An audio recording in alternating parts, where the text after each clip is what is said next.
What if your mind has never been truly yours? What if every thought you've ever had, every desire, every decision, every dream was part of a script you didn't even know you were following? There are no guards, no visible chains, just beliefs, just stories passed down like family heirlooms. Ideas you never questioned because no one told you they were options. They told you that you're free, that you can choose, that your will is your own. But deep down, something doesn't add up. You feel it, don't you? That quiet discomfort, that strange unease you carry, even in moments that should feel good, like you're living a version of life that was handed to you, not one you wrote yourself. It's subtle, but it's there. That's the script, the one they built around you. And today we begin to see it for what it is.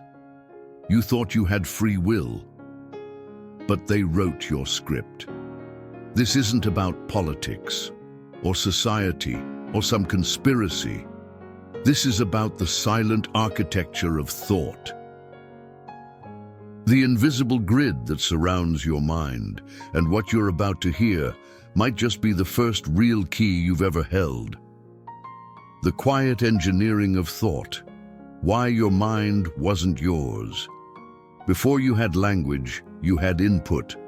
Before you could say, I think, you were already being shaped by frequencies, tones, reactions, by the way your mother held you or didn't, by the looks people gave, by the rules that weren't spoken, but were felt, in the tightening of a jaw, in the silence after a question, in the praise when you behaved right. Conditioning didn't start in school. It started in the womb. Long before you chose anything, narratives were choosing you. Beliefs about who you were, what life was, what love meant, what success looked like, what pain should be swallowed, what joy should be earned. These weren't your thoughts, these were installations. Passed down through generations, embedded into culture, echoed through religion, media, education, whispered by 1,000 mouths into your nervous system before you ever got the chance to ask, do I believe this? And when the programming is that deep, freedom becomes a trick of language. They say you're free to choose. But what they don't tell you is that the menu was already set. You're not choosing from truth. You're choosing from options placed on the table by someone else. And when every choice is rooted in fear of punishment or hope of reward, is it really a choice? That's the paradox. The moment you think you're deciding for yourself, you're often just following the path of least resistance within the cage. And maybe that's why you felt it, that quiet ache, that sense that even your most authentic moments have somehow been scripted, that your passions were filtered, that your ideas were inherited, that your dreams were fed to you. It doesn't mean you're broken. It means you're waking up, because seeing the script is the first step to stepping out of it. The neurocircuit of captivity. How modern systems hijack your frequency. They don't have to lock your body if they can tune your brain. In today's world, control doesn't come in the form of shackles. It comes in the form of stimulation, timed perfectly, delivered consistently, disguised as productivity, entertainment, information. We scroll, we refresh, we check, again. And again, and again. It feels harmless, even necessary, but every click, every notification, every little red bubble, it's a hit, a chemical hit, dopamine, cortisol, the push and pull of your inner circuitry being played like an instrument. This is not paranoia, it's neurobiology. The mind wasn't designed to withstand this frequency, this constant hum of noise, urgency, reward, comparison. It wasn't meant to be fed on headlines and highlight reels, on fear dressed as news, on likes dressed as love.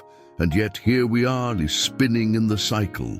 These neutral things, your goals, your feeds, your metrics, they're not neutral, they're vibrations, and they're tuning you, lowering your field, fragmenting your focus, training your nervous system to stay just a little off-center, just a little anxious, just a little hungry for more. And when you live in that frequency long enough, it starts to feel normal. But your soul knows better, because your energy doesn't lie. Your electromagnetic field, the very pulse of your being, responds to all of it, to the thoughts you believe, to the content you consume, to the identities you perform. And when your mind is held hostage by stimuli that don't serve you, your energy dims, your clarity disappears, your body speaks through fatigue, restlessness, numbness.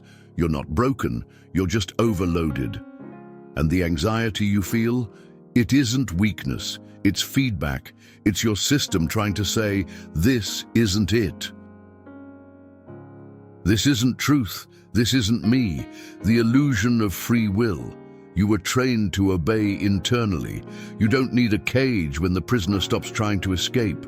You don't need guards when the mind has already internalized the rules. That's the brilliance and the brutality of the system. We were taught to call it freedom, but what it really was permission.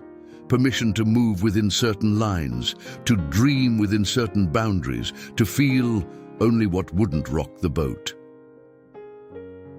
And when you started to color outside those lines, to feel too much, to want too wildly, to ask too deeply, you were corrected, sometimes with shame, sometimes with silence, sometimes with a smile and the word should.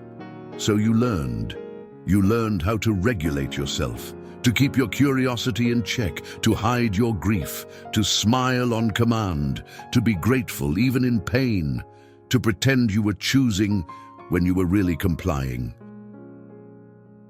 And maybe the hardest part is this: it followed you into your spirituality. You lit candles, you said the affirmations, you practiced the rituals, but somewhere in there, it started to feel hollow, like you were performing a script that no longer fit your soul. Because when gratitude becomes obligation, it's no longer sacred. When high vibe only becomes a mask, it's no longer truth. And when your choices are made from fear of doing it wrong, you're not free, you're managed. This is not a judgment, this is recognition that what most people call free will is often just reflex, automated obedience dressed as alignment. But you're not here to obey, you're here to remember. Practical trap detection, how to recognize the grids around you. Some traps don't look like cages. They look like habits, like routines, like phrases you say without thinking. I have to. I can't. That's just how it is. But what if those words weren't innocent? What if they were codes, invisible threads designed to keep you aligned with something that isn't yours? The grid doesn't always scream. It whispers. In repetition, in urgency, in fear that has no clear source. You feel it when you walk into a room and your body shrinks just a little. When your heart races, not because of danger, but because of old programming triggered by a tone, a face, a memory. And it's not just outside of you.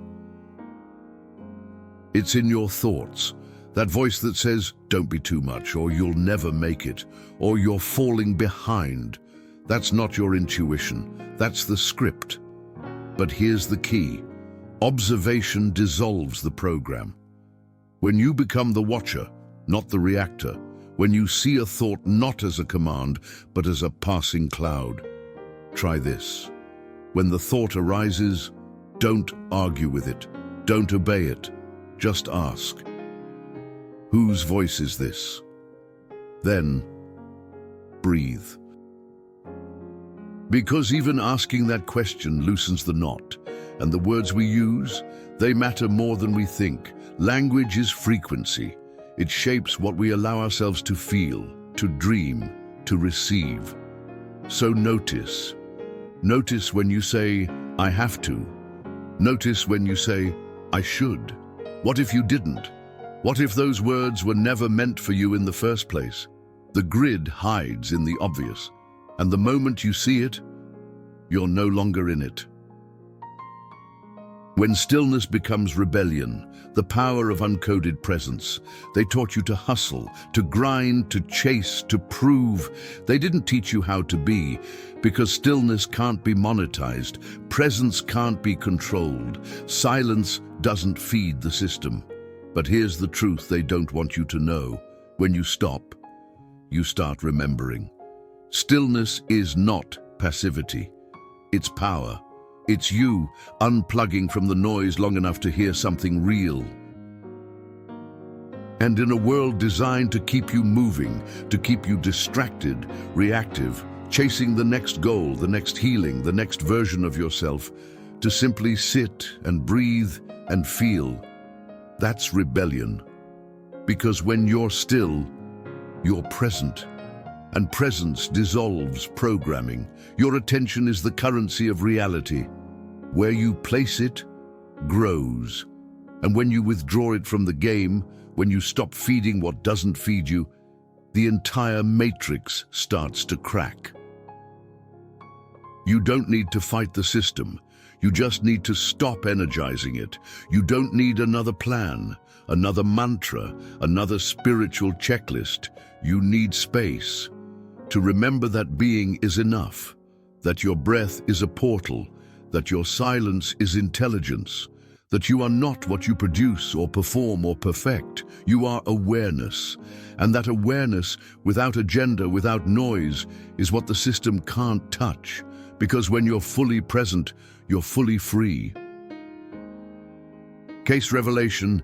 He broke the grid using only inner awareness. He didn't run away. He didn't climb a mountain. He didn't buy crystals or book a retreat. He didn't burn it all down in some dramatic exit. He just stopped.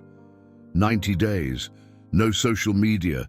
No news. No goals. No constant self-improvement. No pretending. Just presence. Just silence. Just him. And the hum of what he'd never let himself hear. At first, it was messy. The mind screamed, the body twitched, the programming fought back. It said, "You're wasting time, you're falling behind, you're doing nothing."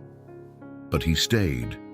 He stayed through the noise, through the boredom, through the parts of himself he'd avoided by staying busy. And something shifted.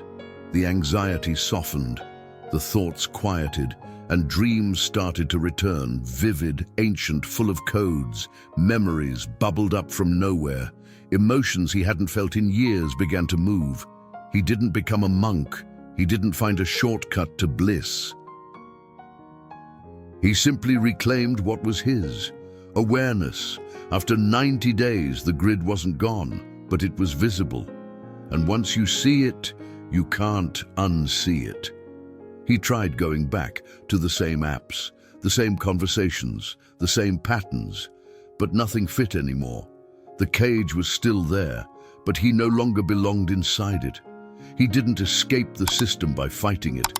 He transcended it by returning to himself. And that changed everything. Subtle sabotage. How you're reprogrammed without noticing. Not all control looks like control.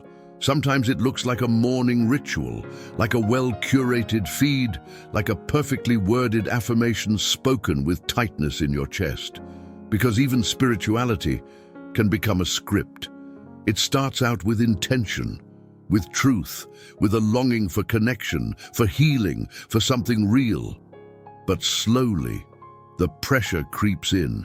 To perform peace, to manifest on schedule, to vibe high, even when you're breaking inside. You begin to measure your worth by how well you play the light. But here's the catch. When your light is rooted in fear, it's still part of the grid.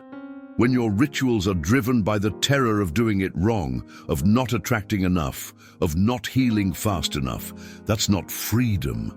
That's another form of obedience. This isn't about rejecting practice. It's about reclaiming presence. Because true presence doesn't need to prove anything. It doesn't need perfect words.